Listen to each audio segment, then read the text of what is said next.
लोकांच्या नशिबात एक मुलगी मिळत नाही आणि इथे तर श्रीकांतला एक सोबत तीन तीन मुली. त्याचं डोकं काम नव्हतं करत. 3 स्त्रियांची शरीरं बघून तो अगदी चेकाळला होता, बावरला होता. त्याला कळतच नव्हतं हे खरंच स्वप्न आहे की हकीकत. तर बघूया पुढे काय होते. पण त्याआधी आपल्या सर्वांना एक आग्रहाची विनंती आहे. अतिशय मेहनतीने आम्ही तुमच्यासाठी नवनवीन आणि सुंदर कथा आणण्याचा प्रयत्न करतोय.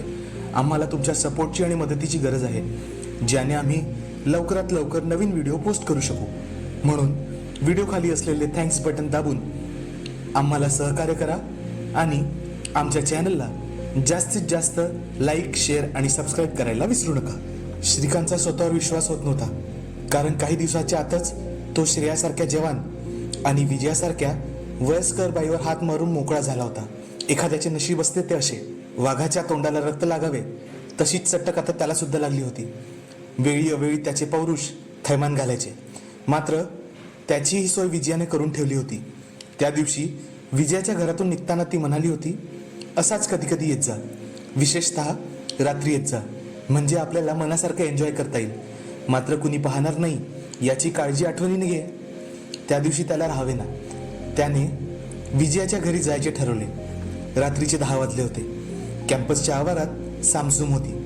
त्याने हलक्या हाताने विजयाचा दरवाजा वाजवला. विजयाने दरवाजा उघडला. खरं म्हणजे ती त्याचीच वाट पाहत होती. ती समजून चुकली होती की आता श्रीकांत येणार. एवढ्या दिवसाचा अनुभव तिला सांगत होता की एकदा त्याची चटक लागलेला माणूस फार दिवस त्याच्यापासून दूर राहू शकत नाही. विजयाने श्रीकांतला पटकन आत घेतले व दरवाजा लावून घेतला. काय रे श्रीकांत, किती दिवस लागले तू यायला? तिने लटकेच रागात विचारले. मला वाटलं तू विसरलास तुझ्या मॅडमला. नाही नाही, तसं नाही, पण धीर होत नव्हता, श्रीकांत म्हणाला. आता झालं ना धीर, चल आता आत. विजया त्याला बेडरूममध्ये घेऊन गेली. आता नवखेपणा राहिला नसल्याने श्रीकांतने लगेच तिला मिठीत घेतले व तिची चुंबने घेऊ लागला.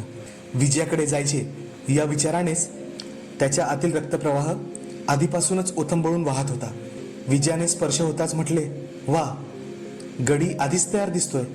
मग अधिक वेळ न दवळता दोघेही कपड्यांच्या बंधनातून मुक्त झाले. विजया म्हणाली, आज त्या दिवसासारखी घाई करायची नाही हा, रात्र आपलीच आहे. श्रीकांतने मान डोलावली.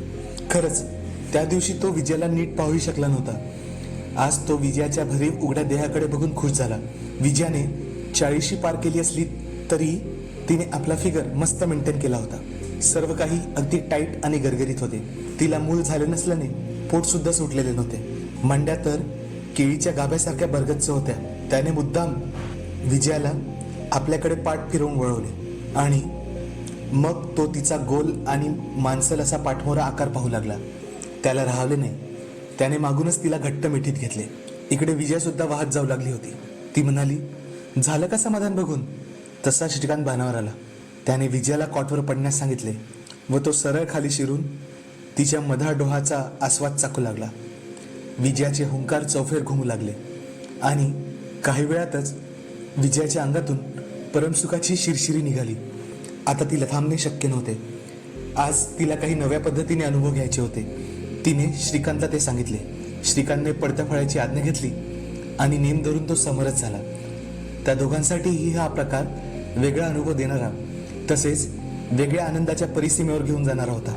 विजयाच्या आवेशामुळे त्याच्याही शरीरात वीज भासल्याचा संचार त्याला झाला होता आणि थोड्या वेळात तो सुद्धा त्याच्या आनंदात बुडाला. थोडा वेळ दोघेही तसेच लवणले. दोघेही आता थकले होते. तिने उठून मग त्याला दूध प्यायला दिले. पुन्हा श्रीकांतने विजयाला आपल्या मिठीत घेतले. विजयाने विचारले, त्या दिवसापेक्षा आज मजा आली की नाही? श्रीकांत हो म्हणाला. श्रीकांत, मला तू असाच सुखी ठेवत जाशील ना? हे काय विचारणे झाले का मॅडम? श्रीकांत म्हणाला. श्रीकांतला एका गोष्टीचे कुतूहल होते की विजयाच्या आणि श्रेयाच्या दोघांसोबतच्या कार्यक्रमामुळे आता श्रीकांतला पूर्णपणे अंदाज आला होता की विजया मॅडम बऱ्याच अनुभवी आहे. पण त्या तर विधवा होत्या आणि बऱ्याच वर्षापासून इथे एकट्या राहत होत्या. मग यापूर्वी सुद्धा त्यांच्याकडे कोण येत असावं हा प्रश्न त्याला भेडसावत होता. त्याने अडखळत अडखळत तो प्रश्न तिला विचारला. त्यावर विजया बोलली, जवानीची भूक काय असते ते तुला आता समजलं असेलच ना? मग मी गप्प कशी राहू रे? अरे राजा, दुसरा तिसरा कुणी नसून तुझा बाप दयारामच होता जो माझ्यासोबत असायचा. आणि तोच माझी शांती करायचा. हे ऐकून श्रीकांत तर उडालाच. अरे देवा, म्हणजे आपला बाप असा होता तर? त्याचा या गोष्टीवर विश्वासच बसत नव्हता. बापाचे संबंध ज्या बाईसोबत होते, आता आपणही तिच्यासोबत. म्हणजे आता बापाची गादी आपणच पुढे चालवणार. श्रेया आणि अनाचे आपसापसातीलच चाळे महिन्यांचे ते 2-3 दिवस सोडले तर रोजच चालू होते. दोघींनाही आता त्याची इतकी सवय झाली होती की दोघीही एकमेकींना तृप्त केल्याशिवाय झोपत नसत. एकदा असे चाळे करताना श्रेयाने पटकन एनाला विचारले, का ग एना, जर याच्यासाठी तुला पुरुष मिळाला तर काय करशील? या प्रश्नाने प्रथम एना तर चाटच पडली. मग तिने विचारले, का ग असे का विचारतेस? सांग, तू त्याच्याकडून मजा करून घेशील की नाही? श्रेया विचारत होती. एना तर तापलीच होती. ती म्हणाली, का नाही, तशी संधी मिळाली तर घेईनच ना मी मजा. श्रेयालाही तेच हवे होते. ती पटकन तिला म्हणाली, चल आज तुला मजा दाखवते. एनाला प्रथम काही समजले नाही. वेळ रात्रीची होती. कॅम्पसमध्ये सर्वत्र शांतता होती. श्रेया एनाला घेऊन बळेच बाहेर पडली. ती सरळ श्रीकांतच्या खोलीवर आली. तिने दरवाजावर ठकठक केले.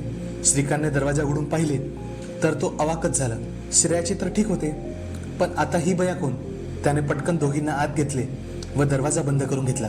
तसा एनालाही तो ओळखत होता, कारण ती श्रेयाची रूम पार्टनर होती. पण तीही त्याच्याकडून शरीर सुखाची अपेक्षा ठेवते हे मात्र त्याच्यासाठी अनपेक्षित होते. त्या दोघी कॉटवर बसल्या. श्रीकांत उभाच होता. काय श्रीकांतराव, कशी वाटली माझी मैत्रीण? श्रीकांत काय बोलणार? तो हसला. हे बघ, आज आम्हा दोघींनाही खुश करून टाक. करशील ना? अरे देवा, श्रीकांतचे नशीब तर जोरात होते. प्रथम श्रेया, नंतर विजया, आता एना. त्याही दोघी एकदम.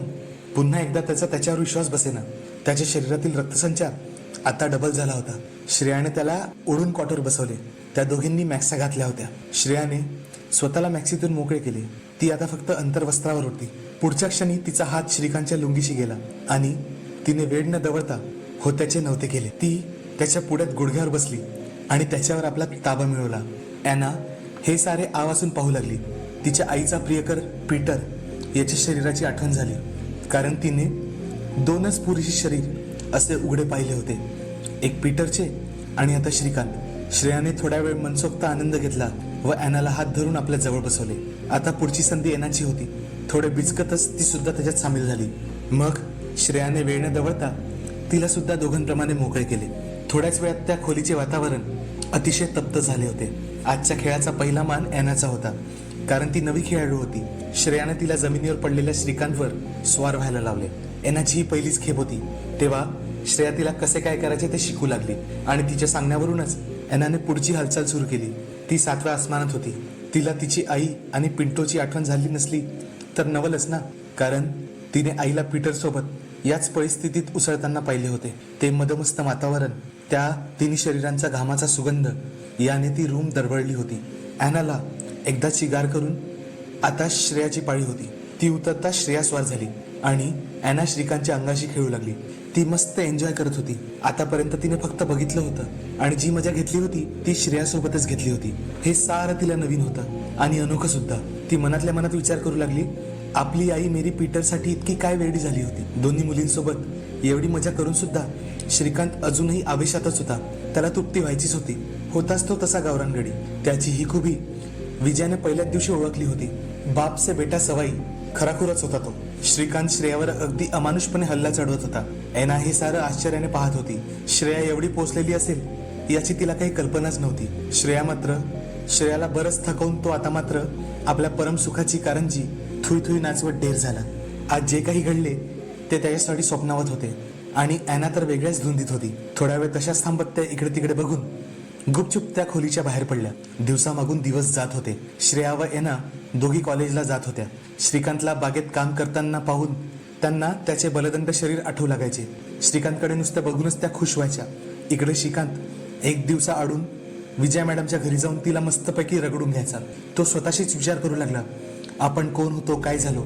तसेच आपल्या वडिलांचाही तो विचार करत होता. आपल्यासारखीच पाळी त्याच्या वडिलावर पण आली होती. त्यात त्यांचा काय दोष? आणि एवढे असून सुद्धा त्यांनी त्याच्या आईशी कधीच प्रतारणा केली नव्हती. तिला सुखातच ठेवले होते. तो असाही विचार करू लागला, आपला बाप आपल्या आईलाही असाच सुखी ठेवत असेल का? महिना 15 दिवसातून तो घरी यायचा तेव्हा त्याची आई खुश होऊन जात असे. त्यावेळी आईच्या चेहऱ्यावरचा आनंद ओसंडून वाहत होता. हे त्याला आठवले होते. असेच 4 दिवस होऊन गेले.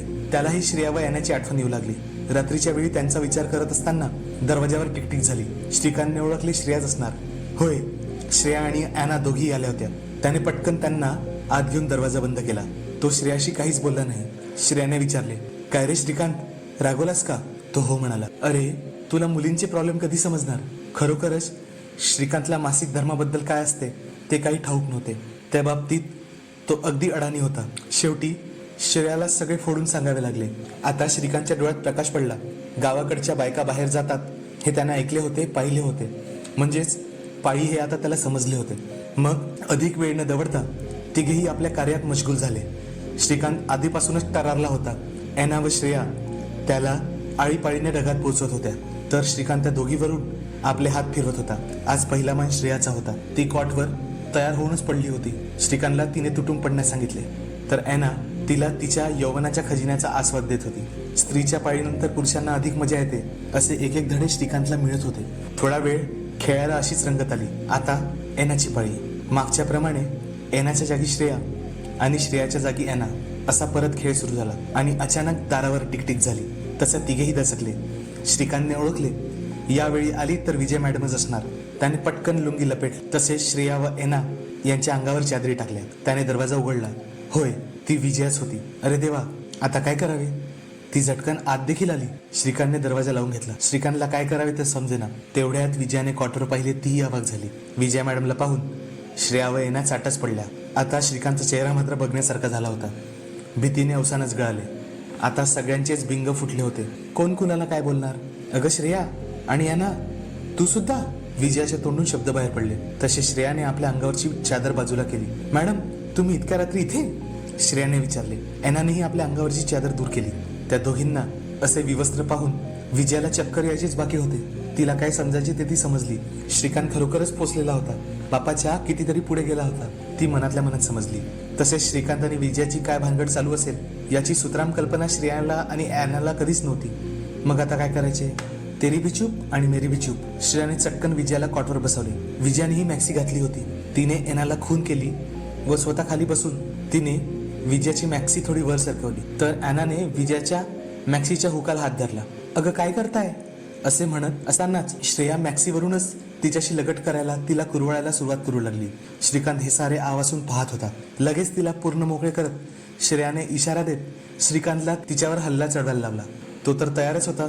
दृश्य अतिशय मोहक आणि मादक होते. दोन तरुण मुली, एक अर्ध्या वयाची बाई आणि एक तरुण एकमेकांना सुख देत होते. चारी जणांचे मंद मंद सुस्कारे, प्रेमाच्या मधाळ गंधासोबत ते चौघेही एकमेकांची ऊब एकमेकांत समावून घेत होते. विजया तिहेरी आनंदात होती. या आनंदाने ती सातव्या आसमानात होती. तिने स्वप्नात सुद्धा पाहिले नव्हते असे सुख ती अनुभवत होती. थोड्या वेळानंतर विजयावर असाच हल्ला चढत असताना तिने श्रीकांतला थांबायला लावले. मग एनाची पाळी. श्रेयाने आता एनाला श्रीकांतसाठी तयार केले होते. तो तिच्यावर तसाच तुटून पडला. आता जे सुख एना विजयाला देत होती तेच सुख विजया एनाला देऊ लागली. पहिल्यांदाच श्रीकांतचे होणारे प्रहार, विजयाकडून मिळणारे सुख, या दुहेरी आनंदाने एना जोरजोरात कणू लागली आणि काही वेळातच ती गार पडली. समलिंगी संबंधात सुद्धा एवढी मजा येते हे विजया पहिल्यांदा अनुभवत होती. तिला आश्चर्य वाटू लागले की इतक्या मुली हॉस्टेलमध्ये असताना आपण हा अनुभव अजूनपर्यंत का घेतला नाही. असो, आज ती तो घेत होती. त्यानंतर एनाच्या जागी श्रेया आणि आता विजया ते सुख श्रेयाला देऊ लागली जे तिने काही वेळा पहिले एनाला दिले होते. काही वेळातच श्रेया सुद्धा आता परत विजया. विजयाचे चित्कार, विजयाचे हुंकार आणि ज्या पद्धतीने ती बोलत होती ते ऐकून एना आणि श्रेया चाटत झाल्या. कारण ती बडबडत होती, श्रीकांत, तुझ्या बापानेही मला जेवढे सुख दिले नव्हते तेवढे सुख दे मला तू आज. खरंच श्रीकांत, असे म्हणून ती ओरडू लागली. विजयाच्या तोंडून बाहेर पडलेले शब्द ऐकून श्रेया आणि एनालाही आश्चर्य वाटले. शेवटी विजयाला सांगावे लागले की श्रीकांतचा बाप दयाराम सोबतही तिचे संबंध होते. हे ऐकून दोघींनाही आश्चर्य वाटले. आता चौघेही थकले होते. मग त्यांनी पाणी पिले. तिथे रात्रभर थांबणे धोक्याचे होते म्हणून तिथून जाण्याचा निर्णय झाला. तेव्हा विजया म्हणाली, आता पुढचा कार्यक्रम तिच्या घरी ठेवूया. सगळ्यांनाच ही कल्पना आवडली कारण विजयाचे क्वार्टर मोठे आणि सर्व सोयींनी युक्त होते. यापुढे चौघांनाही एकत्र येऊनच मजा करायची सवय पडली. फक्त दोघांसोबतच आता त्यांना मजा येत नव्हती. त्यांच्या आयुष्यात आलेला हा नवा पर्व अनेक वर्ष चालला. माहिती नाही त्यात आणखी किती मुली सामील झाल्या असतील. पण इकडे श्रीकांत मात्र चांगलाच नशीबवान ठरला होता. तर मित्रांनो, हा या कथेचा शेवटचा भाग होता. तर तुम्हाला गर्ल्स हॉस्टेल ही कथा कशी वाटली हे आम्हाला नक्की सांगा आणि आमच्या चॅनलला लाईक, शेअर आणि सबस्क्राईब करत राहा. लवकरच आम्ही तुमच्यासाठी एक नवीन कथा घेऊन येऊ. धन्यवाद.